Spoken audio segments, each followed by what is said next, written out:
Hello, good evening to all of you. तो आज हमारा प्लांट पैथोलॉजी का पहला डेमो क्लास होने जा रहा है, जो कि ICR, SRF, NET, ARS, SMS, STO और पीएचडी के लिए होने वाला है, जिसकी classes doctor DN Mishra sir लेने वाले हैं। अभी पीएचडी स्कॉलर है आईआरआई के अंदर, और ICR, JRF, SRF, NET, SMS qualified है। तो अभी हम क्लासेस को स्टार्ट करते हैं without any delay. Hello Deep Mishra sir, you are here. Good evening to all of you. Good evening, sir. You can start, sir, your class. Oh,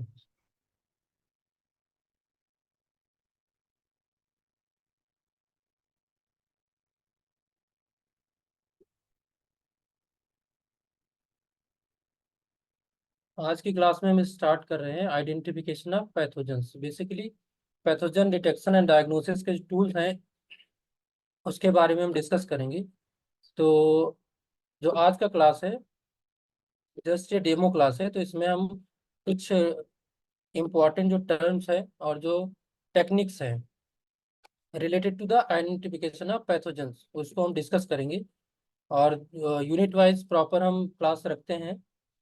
total 11 units हैं, तो proper unit wise classes होंगी और उनके mock test होंगे। ठीक, तो अभी हम स्टार्ट करेंगे आइडेंटिफिकेशन ऑफ पैथोजन। यहाँ से स्टार्ट करेंगे। तो सबसे पहले आता है दो term, detection and diagnosis. So what is the difference between detection and diagnosis? किसी को आइडिया है इस चीज का?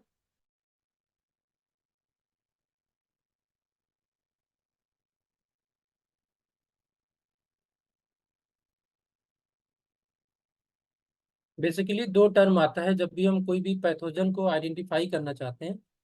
तो फील्ड टू लैब स्टडी होता है। तो जो फील्ड में हम विजुअल ऑब्जर्वेशन करते हैं, ठीक, लाइक सिम्टम को देख के किसी डिजीज को जस्ट मेजर मतलब प्रिलिमिनरी बेसिस पे आइडेंटिफाई करना कि ये फंगल डिजीज है या बैक्टीरियल डिजीज है या वायरल डिजीज है। ठीक, तो उस टाइप का जो ऑब्जर्वेशन होता है on the basis of symptom, उसको हम क्या बोलते हैं? डिटेक्शन। ठीक, so detection is involves in identifying the presence of a disease in a plant through visual inspection like wilting, leaf spot, anthracnose.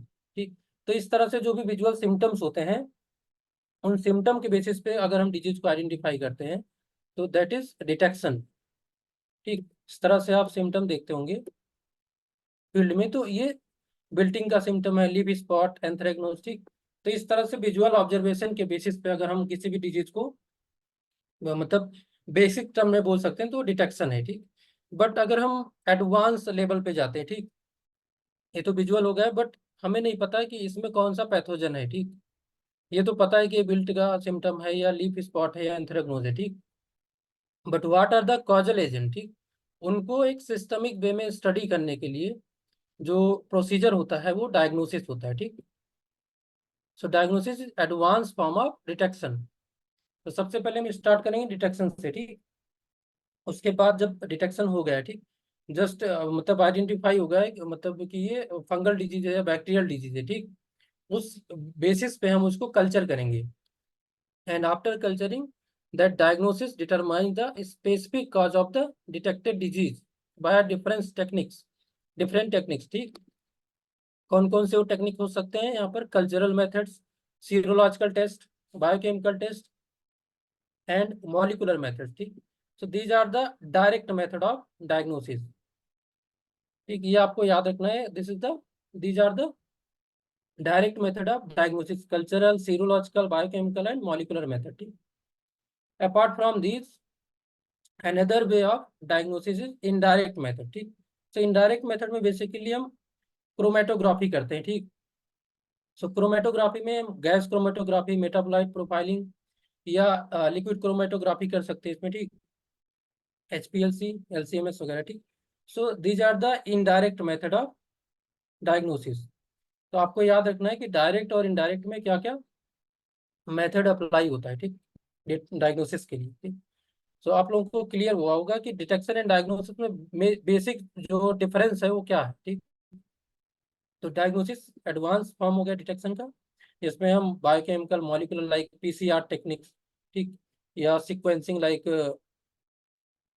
Nanopore sequencing, Illumina sequencing, short read, long read, ठीक, इस type से, या biochemical test, serological test में like ELISA test and radio immuno assay, immuno diffusion assay, ठीक, these are the serological test and cultural method. Cultural method में हम वायराइटल basis पे कर सकते हैं, और उस पैथोजन को ग्रो करके भी हम कर सकते हैं, ठीक, एक स्पेसिफिक इन्वायरमेंट में उसको ग्रो करके हम आइडेंटिफाई कर सकते हैं, ठीक। तो दीज आर द डायग्नोसिस, ठीक, डायग्नोसिस टूल। तो इस तरह से आपको याद रखना है इसको। And this indirect method is very useful for early and accurate detection of plant diseases, जो मेटाबोलाइट का प्रोडक्शन होता है, ठीक। तो ये मेटाबोलाइट डिफरेंट टाइप्स के हो सकते हैं, एक तो प्रोटीन का हो सकता है, शुगर हो सकता है, लिपिड हो सकता है, लिपिड कंपाउंड। तो इनका जो फॉर्मेशन होता है वो अर्ली ऑनसेट ऑफ डिजीज के टाइम पे इसका प्रोडक्शन होता है मेटाबोलाइट का, ठीक। तो उस टाइम पे अगर हम मेटाबोलाइट का प्रोफाइलिंग करें तो उससे आइडेंटिफाई हो जाएगा दैट गिव्स ए बायोमार्कर, ठीक। बेसिक जो ऑब्जेक्टिव होता है मेटाबोलाइट प्रोफाइलिंग का, to identify the biomarker behind the cause of disease, ठीक। तो यहाँ से हम बायोमार्कर डेवलप कर सकते हैं कि that which biomarker is responsible for the which disease, ठीक।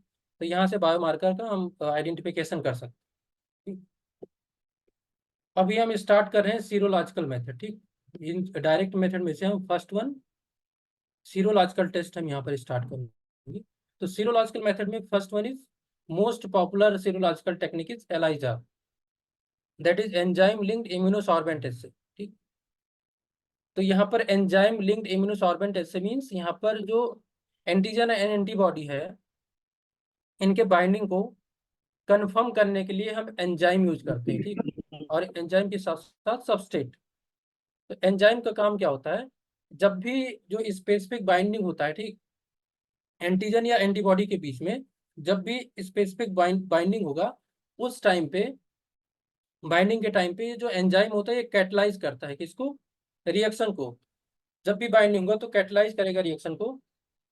तो जो करस्पॉन्डिंग या वहां पर जो भी सबस्ट्रेट हम यूज करते हैं उस सबस्ट्रेट का कलर चेंज होता है, ठीक। That colour change confirm the binding between antigen and antibody, ठीक। तो एंजाइम जस्ट एज कैटालिस्ट वहां पर यूज किया जाता है, ठीक। और जब कलर चेंज होगा तो उस कलर चेंज को मेजर करते हैं किससे, एलाइजा प्लेट रीडर से, ठीक। That is special type of spectrophotometer, ठीक। तो एक यूनिक वेवलेंथ पे, या मतलब जो भी रिक्वायर्ड वेवलेंथ है उस वेवलेंथ पे हम एब्जॉर्बेंस को मेजर करते हैं, ठीक। So ELISA is a laboratory technique used to detect and measure substances such as antibody, antigens, proteins, glycoproteins, ठीक। सो इन सबको हम डिटेक्ट कर सकते हैं किससे, एलाइजा टेक्निक से, ठीक। एलाइजा में बेसिकली यहाँ पर कुछ स्टेप्स हैं। फर्स्ट यहाँ पर क्या है, मतलब कंपोनेंट यहाँ पर फर्स्ट क्या है, कैप्चर एंटीबॉडी होगा, जो एंटीबॉडी टारगेट एंटीजन से बाइंड करेगा, ठीक। तो टारगेट एंटीजन से जब बाइंड करेगा तो उस बाइंडिंग को डिटेक्ट करने के लिए, यानी इसमें टारगेट एंटीजन एंटीबॉडी बाइंड किया है या नहीं, इसको कंफर्म करने के लिए यहाँ पर हम दूसरा एंजाइम लेबल्ड एंटीबॉडी हम यूज करते हैं, ठीक। That is enzyme labelled detection antibody.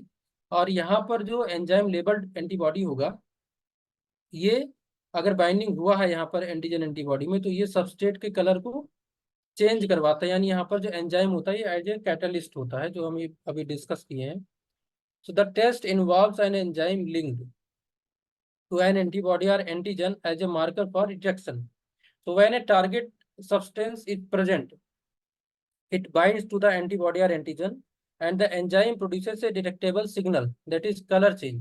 And this color change will be observed through, measured through the spectrophotometer या ELISA plate reader, ठीक।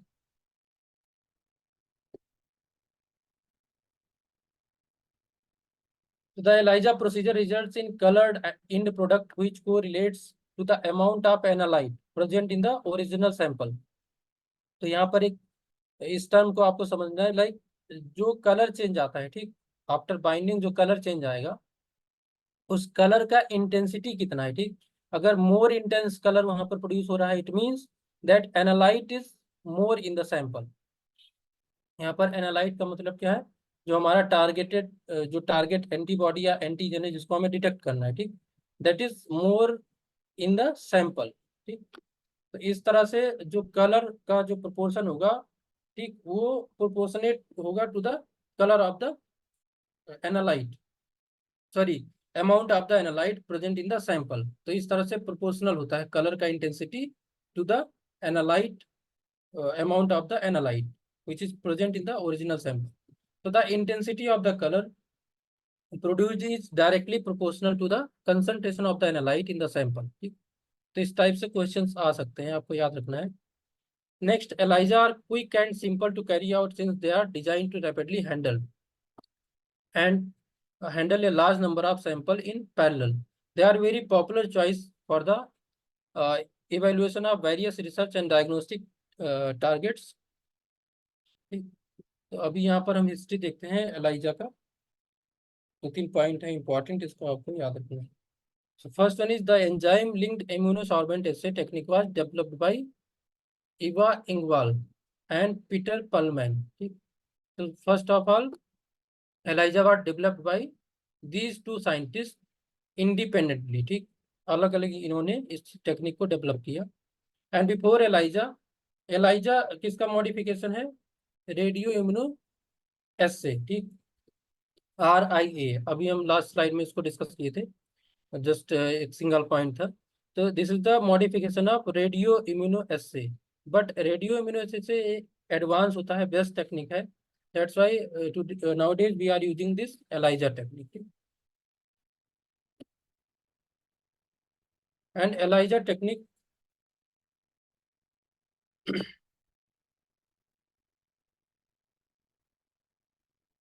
the first use of ELISA in plant pathology is credited to Clark and Adams in 1977, who developed and utilized technique for, this technique for the detection of plant viruses, ठीक। तो सबसे पहले agriculture में ELISA technique किसके लिए use किया गया, plant virus detection के लिए, ठीक। ये आपको याद रखना है। Next, overview. ओवरव्यू में बेसिकली यहाँ पर स्टेप्स दिए हुए हैं कैसे एलाइजा को परफॉर्म करते हैं, ठीक। So in an ELISA an unknown amount of antigen is affix to a surface. तो यहाँ पर जो एंटीजन होगा, ठीक, बेसिकली जो एंटीजन है वो एलाइजा प्लेट का जो एलाइजा प्लेट है उस पर हम इसको कोट करते हैं, ठीक। So an unknown amount of antigen is affix to a surface. After that a specific antibody is applied over the surface so that it can bind to the antigen. So this antibody is linked to an enzyme. तो यहाँ पर देखिए जैसे हम fix किए antigen को किस पे, एलाइजा प्लेट पे। After that antibody is applied, that is enzyme link, ठीक। ये एंजाइम लिंक एंटीबॉडी होगा, ये अप्लाई किया गया है, ठीक। So antibody with enzyme conjugate attach to the viral antigen, ठीक। In the final step, a substrate is added that the enzyme can convert to some detectable signal. तो यहाँ पर सबस्ट्रेट डिफरेंट टाइप के substrate use किए जाते हैं यहाँ पर, आगे इसको हम देखेंगे। तो वो सबस्ट्रेट जो होता है after successful binding, this enzyme will catalyse the substrate to change the colour, ठीक। So most commonly colour change is a chemical, commonly colour change in chemical substrate, chemical substrate में कलर चेंज आएगा, उसको हम major करेंगे, ठीक। यहाँ पर component कौन कौन से हैं एलाइजा के, ठीक। So components of an ELISA, first one is antibody, antigens, buffers, ठीक। तो बफर्स में आपको याद रखना है डिफरेंट टाइप्स के बफर्स यूज किए जाते हैं एलाइजा में, ठीक। तो ये आपको इनके नाम याद रखने हैं, इनसे क्वेश्चंस आ सकता है, ठीक। कौन कौन से बफर्स हैं,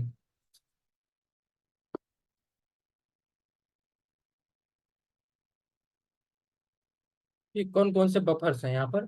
सो first one is coating buffer and blocking buffer, washing buffer and dilution buffer. So these four are the buffers used in the ELISA, ठीक। कोटिंग बफर यहाँ पर फॉस्फेट बफर सैलाइन यूज करते हैं, PBS इसको short में लिख के आता है, ठीक। And blocking buffer is बोविन serum albumin, BS से यूज करते हैं, अब मिल्क पाउडर टाइप का आता है, ठीक, उसको यूज करते हैं ब्लॉकिंग के लिए। Then washing buffer PBS with 2 in 20 280 भी आता है, बट यहाँ पर 220 जो होता है ये ज़्यादा यूजफुल होता है पीवीएस के साथ। Then dilution buffer is TMB, tetramethyl benzidine, ठीक, this is the dilution buffer. तो ये 4 तरह के बफर यहाँ पर यूज किए जाते हैं। Then next is enzyme conjugated secondary antibody. तो सेकेंडरी एंटीबॉडी कब यूज किया जाता है? जो इनडायरेक्ट मेथड होता है एलाइजा का, वहां पर हम सेकेंडरी एंटीबॉडी का यूज करते हैं। जो डायरेक्ट एलाइजा होता है उसमें सिर्फ प्राइमरी एंटीबॉडी का यूज किया जाता है, ठीक। That single antibody that is enzyme labeled, but in case of indirect ELISA there is two type of antibody. One is primary antibody and another is secondary antibody, and primary antibody is not enzyme bound antibody, and secondary antibody will be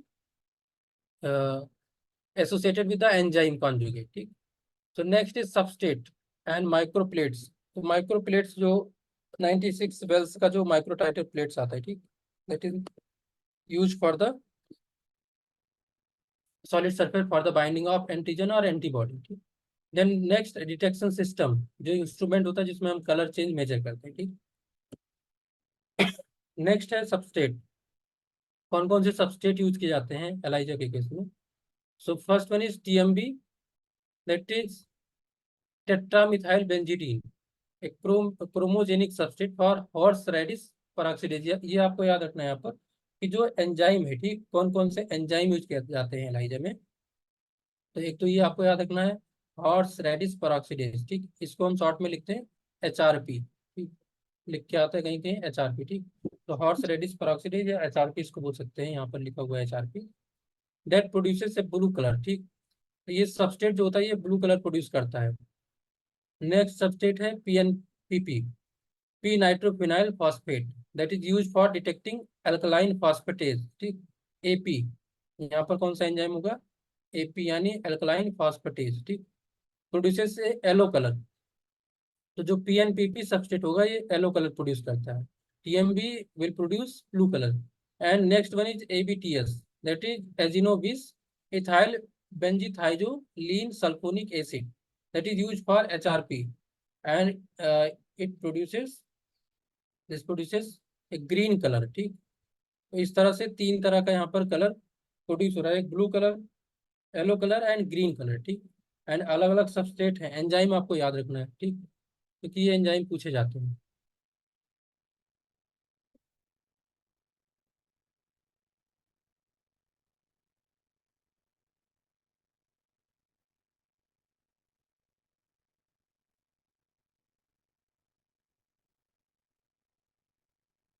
okay, next antibody, ठीक। So antibody is also known as immunoglobulin, that is large Y-shaped protein produced by plasma cells that is used by the immune system to identify and neutralize pathogens। तो जो antigen होता है वो कहाँ पर present होता है? मोस्टली पैथोजेंस में प्रेजेंट होता है एंटीजन।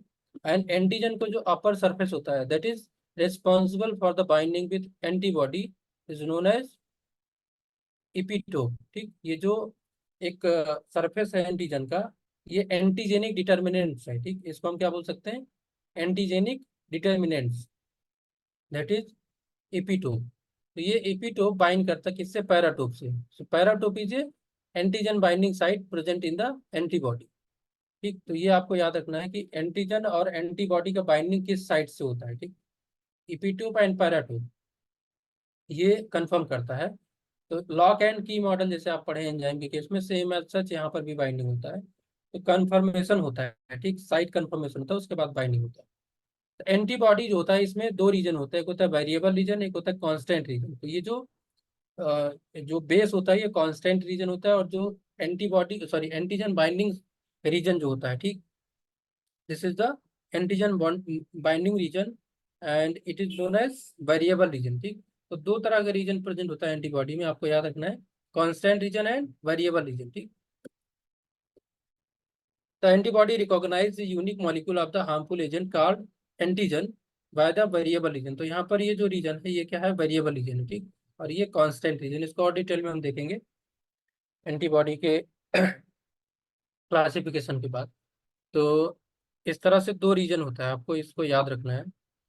Next immunoglobulins. तो यहाँ पर हमने देखा antibody is also known as immunoglobulins, ठीक। सो इम्यूनोग्लोबुलिन्स बेसिकली क्या है, antibody, it is different type. So first one is IgA, तो ये सब एंटीबॉडी के टाइप्स हैं, याद रखना है आपको। IgA which prevents microbe from attaching to the membranes, ठीक, that is IgA. And IgA is a dimer type of antibody, यानी यहाँ पर दो बाइंडिंग साइट मतलब पैरेलली प्रेजेंट होते हैं, इसलिए इसको हम बोलते हैं डाइमर। तो IgA antibody is a dimer type of antibody. Next IgD, which functions is unknown, but the antigen receptor, it act as antigen receptor small amounts in serum, come amount में present होता है serum में, but it is a antigen receptor, ठीक, यानी कोई antigen आया तो उसको परसेप्शन करता है यानी रिसेप्ट करता है, that is IgD. And it is A monomer type of antibody, याद रखना है, IgD is a monomer type of antibody. Next IgM, which first leads to site of infection in the primary response। तो कभी भी कोई भी pathogen जब infect करेगा प्लांट को, तो उस टाइम पे सबसे फर्स्ट जो रिस्पॉन्स करेगा antibody, that is IgM antibody, ठीक। So first to reach site of infection in primary response, and it is a pentamer antibody, ठीक। यहाँ पर इस पिक्चर को देखिए, पेंटामर टाइप का है ये, ठीक, IgM unique type of antibody है, ठीक। सबसे पहले ये इन्फेक्शन साइट पे प्रेजेंट होता है, ठीक, और ये पेंडामर टाइप का है। Next is IgE, it is A least abundant antibody mediates allergic reactions. तो इस तरह से इंपॉर्टेंट एंटीबॉडीज हैं, इनको आपको याद रखना है, ठीक। कौन सा मोनोमर है, कौन सा डाइमर है, कौन सा पेंटामर है, ठीक, इस टाइप से आ सकते हैं question. Next IgG, it is a most common antibody and most abundant, most active in secondary immune response, ठीक, and it is also a monomer type of antibody।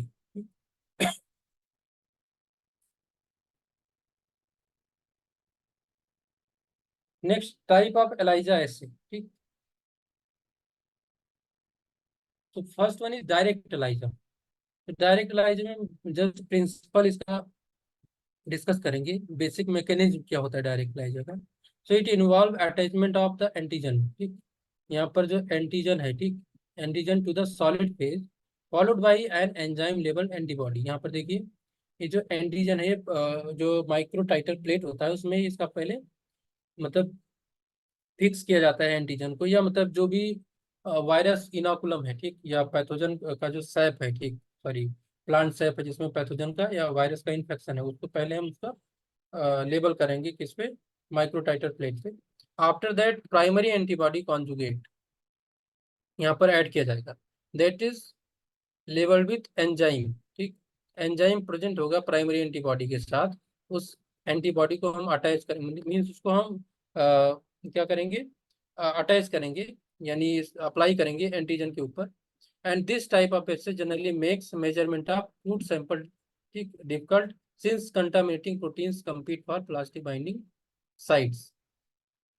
तो यहाँ पर बेसिकली जो डायरेक्ट एलाइजा है, ठीक, डायरेक्ट एलाइजा में हम बहुत ही स्पेसिफिक डिटेक्शन करना हो, यानी टारगेट जो है वही प्रेजेंट हो अगर सीरम में, ठीक, तब तो इसका ये यूजफुल टेक्निक होगा वहां पर। अदरवाइज अगर मिक्स टाइप का इन्फेक्शन है तो यहाँ पर हम सिर्फ एक ही एंजाइम लेबल एंटीबॉडी यूज कर रहे हैं, तो ये सिर्फ एक ही एंटीजन को डिटेक्ट करेगा।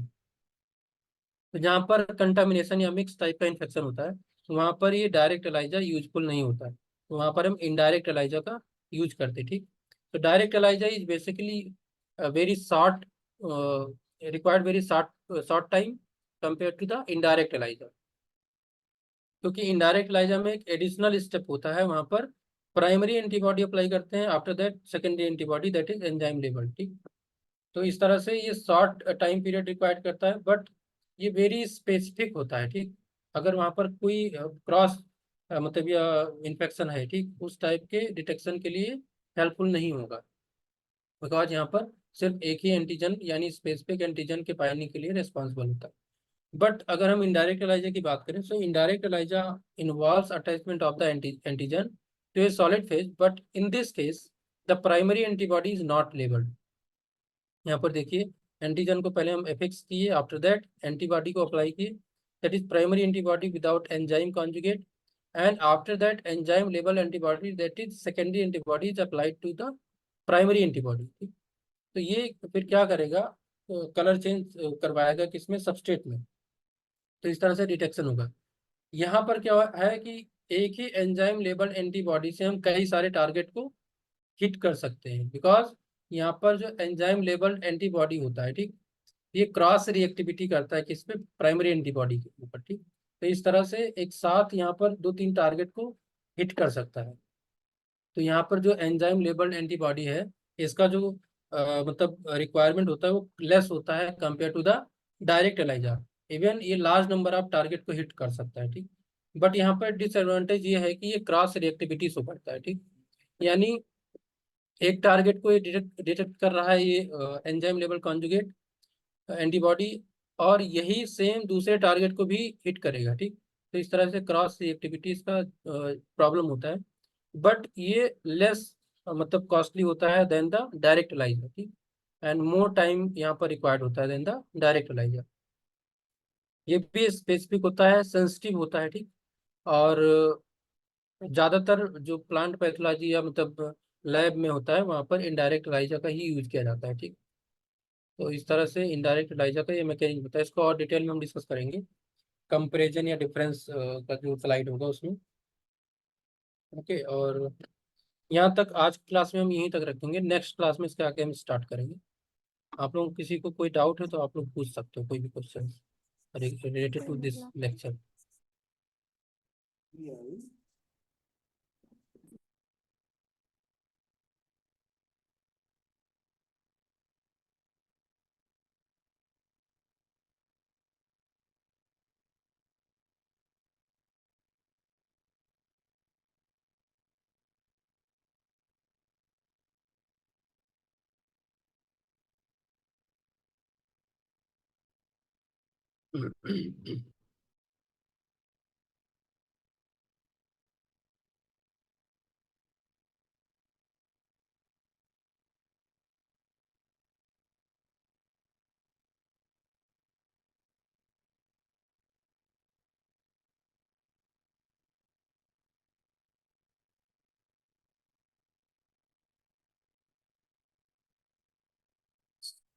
सर मुझे एक क्वेश्चन था। यस, ये इनडायरेक्ट एलाइजर जो है वो सिर्फ एंटीजन डिटेक्शन के लिए यूज करते हैं या एंटीबॉडी डिटेक्शन के लिए भी यूज होता है? दोनों भी यूज कर सकते हैं। Okay, thank you.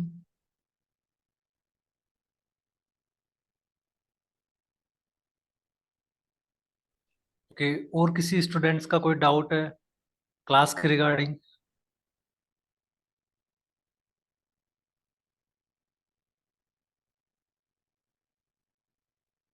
No, you can unmute your mic और आप रेस्पॉन्स कर सकते हैं वहां से अगर आपको कोई भी डाउट है। तो फिर हम थोड़ी सी क्लासेस के बारे में आपको शॉर्ट के अंदर डिटेल्स शेयर करेंगे।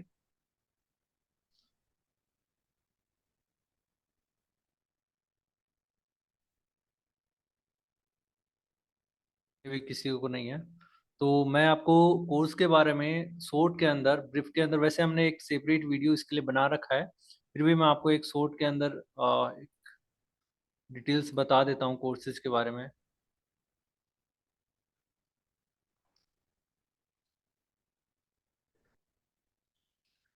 देखो, आज जैसे कि हमारी प्लांट पैथोलॉजी की क्लासेस आज से स्टार्ट हो गई हैं। कल भी एक डेमो क्लासेस रहेगा, आज भी है। तो उसके अंदर आपको क्या क्या प्रोवाइड करवाया जाएगा, ये कोर्स फीचर्स हैं कुछ, जैसे कि इसके अंदर आपकी लाइव, जैसे कि इसके अंदर आपको लाइव क्लासेस मिलेंगी। ठीक है, लाइव क्लासेस रहेंगी, रिकॉर्डेड क्लासेस रहेंगी, टेस्ट रहेंगे, नोट्स रहेंगे। ठीक है, नोट्स आपको एप्लीकेशन के अंदर वो डाउनलोडेबल रहेंगे, रिकॉर्डेड क्लासेस भी डाउनलोडेबल रहेगी। और टेस्ट सीरीज होगी वो नेट वाले स्टूडेंट्स और इनके लिए जो एसआरएफ के स्टूडेंट्स हैं उनके लिए सेपरेट सेपरेट टेस्ट सीरीज रहेगी।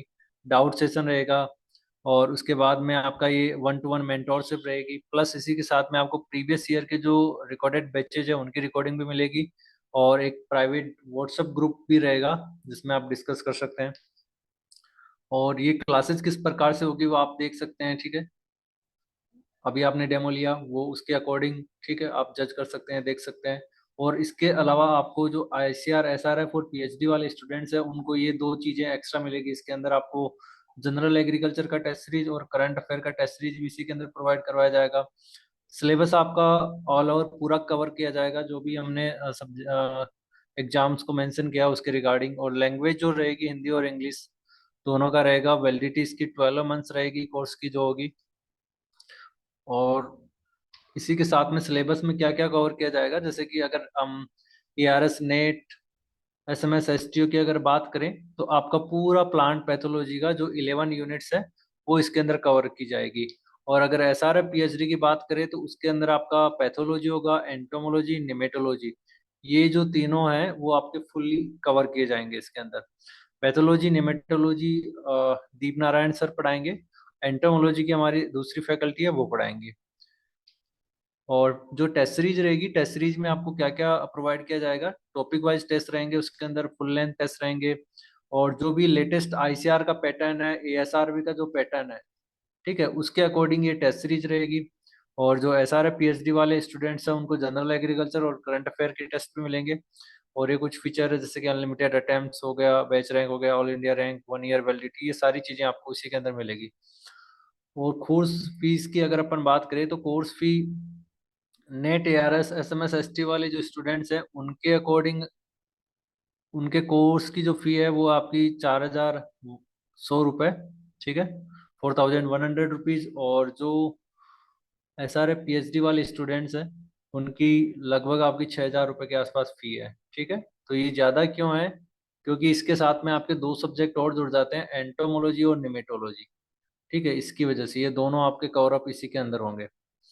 ये सारी चीज़ें आपको मेंशन हमने पहले भी एक वीडियो बनाकर कर दी थी। इसके साथ में अगर आपको एनरोल कैसे करना है तो ये भी बता देता हूँ। कोर्स के अंदर आपको सबसे पहले एग्रीकल्चर एक्सपर्ट ऐप डाउनलोड कर लेना है। गूगल प्ले स्टोर के ऊपर आप जाइए, सिंपली डालिए, ये आपको प्रीफेस वहां पर दिखाई देगा। उसके बाद में आपको ये बैचेस दिख जाएंगे, जैसे आप लॉगिन करते हैं उसके अंदर पेड कोर्सेज के अंदर जाइए, आपको इस तरीके से 2 प्रीफेस दिख जाएंगे। यहाँ पर ये 2 बैचेस दे रखे हैं, ठीक है। यहाँ पर जैसे आप ओपन करते हैं तो आपको इस तरीके का प्रीफेस दिख जाएगा, ये कूपन कोड है, अप्लाई करिए, यहाँ से आप बाय नाउ कर सकते हैं। ये सिंपल सी प्रोसेस है कोर्स के अंदर एनरोल होने की, ठीक है। कोर्स के अंदर एनरोल होकर आप आगे की क्लासेस कंटिन्यू कर सकते हैं। और इसके अंदर एक और ऑप्शन है, अगर आप देखते हैं तो जो फी है वो आप इंस्टॉलमेंट के अंदर भी पे कर सकते हैं, ठीक है। ये आज की हमारी क्लासेस थे ब्रीफ के अंदर। अगर इसके रिगार्डिंग किसी भी स्टूडेंट्स को कोई भी प्रॉब्लम हो या कुछ भी हो तो आप हमसे शेयर कर सकते हैं, फीडबैक वगैरह जो भी।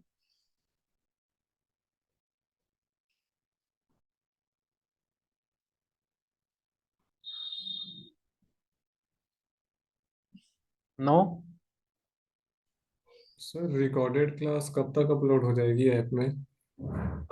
लगभग आपके इसके अंदर 5 से 10 घंटे लगते हैं, ये प्रोसेसिंग होती है, ठीक है। उसके बाद में आपकी रिकॉर्डेड क्लासेज अपलोड हो जाएगी। Thank you sir.